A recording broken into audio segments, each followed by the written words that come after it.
속전속결 엑셀 2016 교재 페이지 172에서 178페이지까지 섹션 3 적재적소 함수 2에 대해서 설명드리겠습니다. 작업 준비물은 CH05 폴더에 05-03 적재적소 함수 2 파일 불러와서 작성하시겠습니다. 워크시트는 따 01 워크시트에서 작성하시면서 교재는 172페이지, 173페이지에 걸쳐서 보시고 따라하기 1번 if 함수 사용하기 라는 부분으로 나와 있습니다. 자, if 함수 굉장히 중요한 함수가 되겠습니다.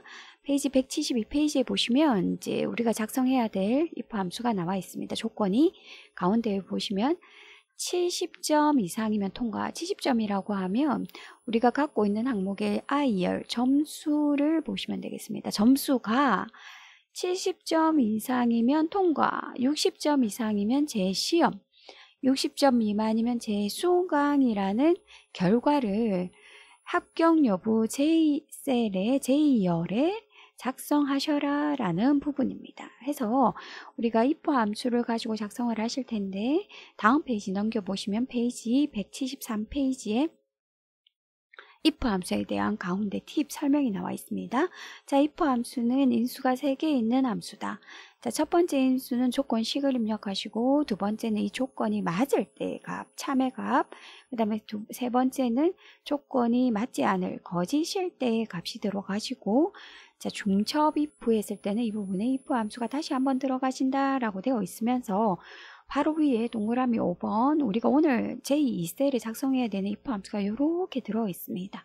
해서 어떻게 작성하시는지 설명을 드리기는 하겠지만 기억 안 나시는 분들은 그대로 똑같이 괄호 하나 빼먹지 말고 똑같이 적어보시면 되겠습니다.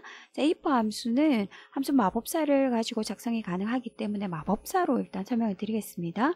자, 조건을 다시 한번 읽어드리면 점수 영역, I 영역이 70 이상이면 통과, 60 이상이면 재시험, 60 미만이면 재수강으로 표시해줘라 라고 나와 있습니다. 자, 제2셀에 클릭하셔서 if 함수 적겠습니다. 등원을 하시고 if 더블 클릭해서 가로가 열렸습니다. 수식 입력 줄에 fx 함수 마법사 들어가셔서 첫 번째 조건부터 자, 이렇게 조건부터 적겠습니다. 자, 로지컬 테스트에서 조건 첫 번째 항목. 자, 제일 먼저 I 이 셀의 점수가 크거나 같으냐, 얼마보다 70점보다 크거나 같다면 이런 조건 하면 지금 true 첫 번째 I는 맞다라고 되어 있습니다. 이 I는 통과라고 하시면 되겠습니다. 다른데 클릭하시면 통과의 큰 따옴표 붙어지는 게 보이실 겁니다. 자, 문자는 반드시 큰 따옴표를 둘러 씌워 주셔야 입력해 주셔야 되겠습니다.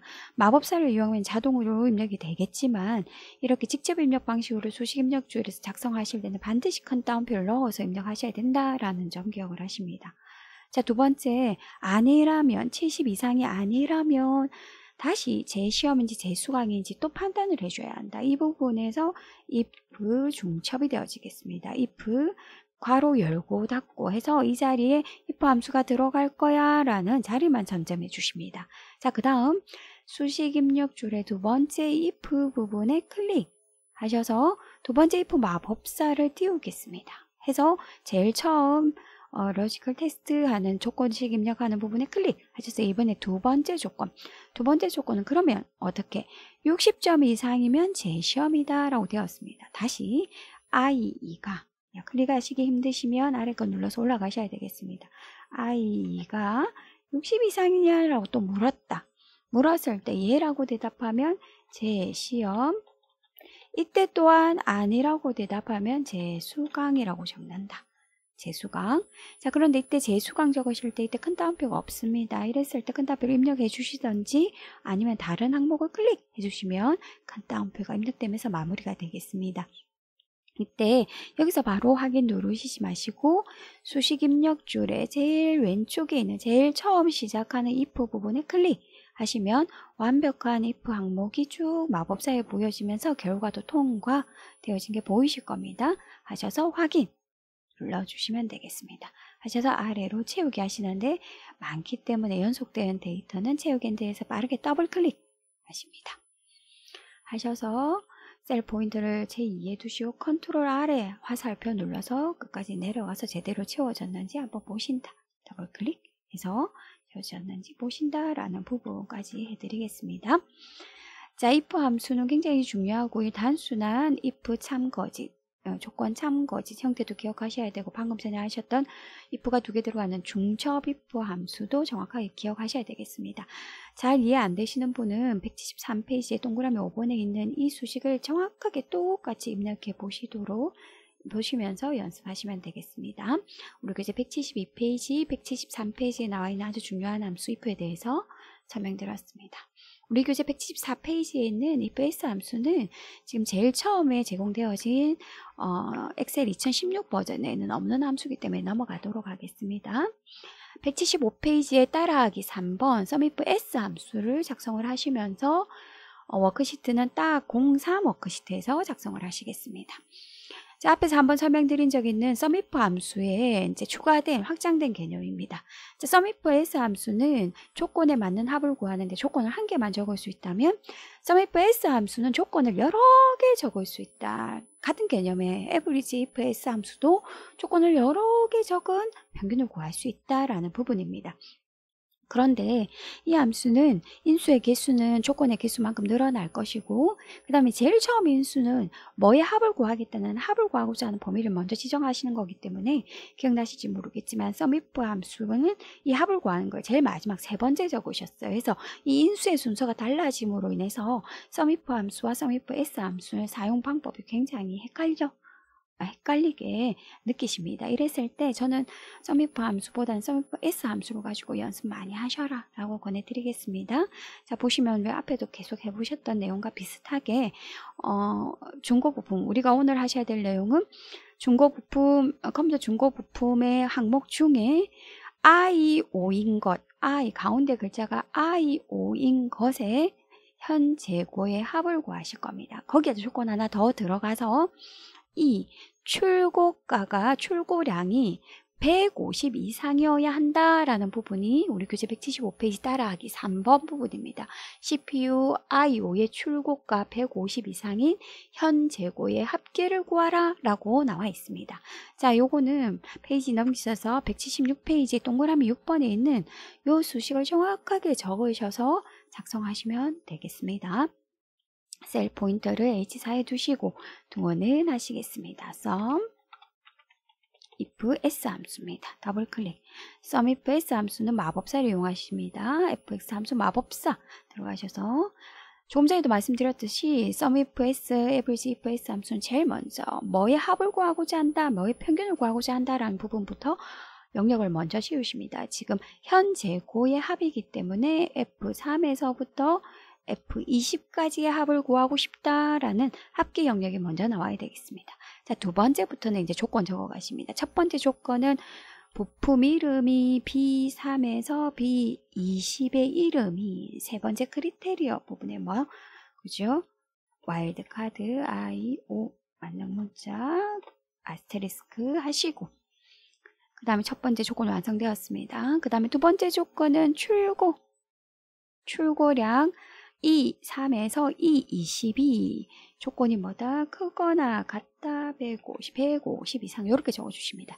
그런데 이때 이 상황에서 그대로 두시면 안 되고 항목을 이동하셔서 큰 따옴표가 씌워지는 거 꼭 확인하셔야 되겠습니다.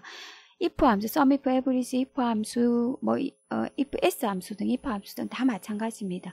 조건식은 반드시 큰 따옴표가 적어져야 된다. SUMIF, S 함수 다 마찬가지. 조건식은 반드시 문자 형태가 되어야 된다라는 부분 꼭 기억하시고 마법사를 이용하실 때는 항목간 이동하시면 반드시 큰 따옴표를 붙여주겠지만 직접 입력하실 때는 반드시 큰 따옴표를 입력하시면서 작성하셔야 한다.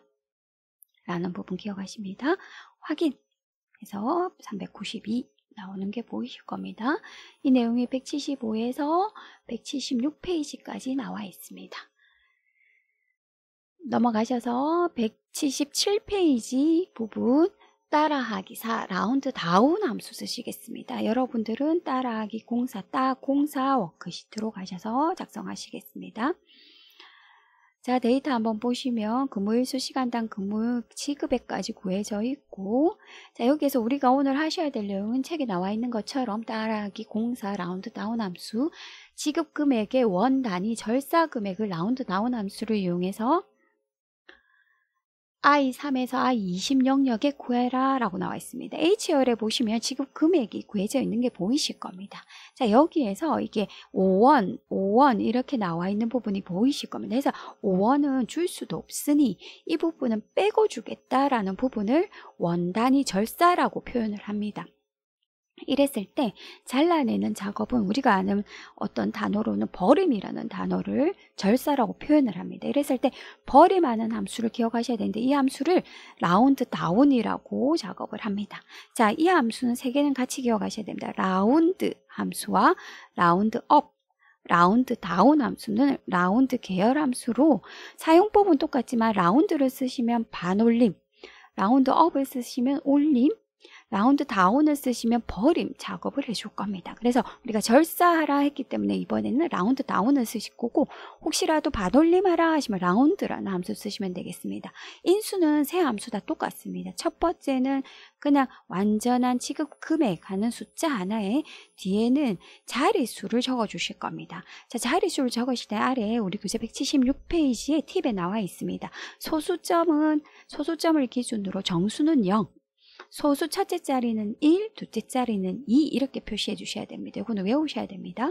그 다음에 1의 자리는 빼기 1, 10의 자리는 빼기 2, 100의 자리는 빼기 3 이렇게 작성해 주시기 때문에 말 그대로 원단위 절사하면 1의 자리이기 때문에 빼기 1 적어 주셔야 하고 10단위 절사하면 빼기 2, 100단위 절사하면 빼기 3 이렇게 적어주신다라는 부분에서 이 자리수 적는 부분이 꽤나 좀 까다롭다 생각하시면 되겠습니다. 자, I3에 클릭하셔서 라운드 다운 함수 적겠습니다. 두고는 라운드 다운 더블 클릭. 자, 함수 마법사, fx 함수 마법사에서 작성하시겠습니다. 자, 완전한 금액은 지급금액 I3에 있다. 1018115 들어있다. 두 번째 넘버 디짓에서 뒤에 자릿수는 오늘은 여기 나와 있는 것처럼 원단위 절사기 때문에 빼기 1 적어주신다 해서 아래에 보시면 1028110으로 바뀐 게 보이실 겁니다. 115가 110 빠져졌다 라고 해서 이렇게 작성해 주셔야 된다 확인하셔서 밑으로 채우기 작성을 하셔야 되겠습니다. 함수는 어렵지 않지만 업무에 아주 필수적으로 작성해야 되는 함수가 되겠습니다. 꼭 기억하셔야 되는 라운드 다운 함수가 우리 교재 177페이지 따라하기 4번 부분에 나와 있습니다.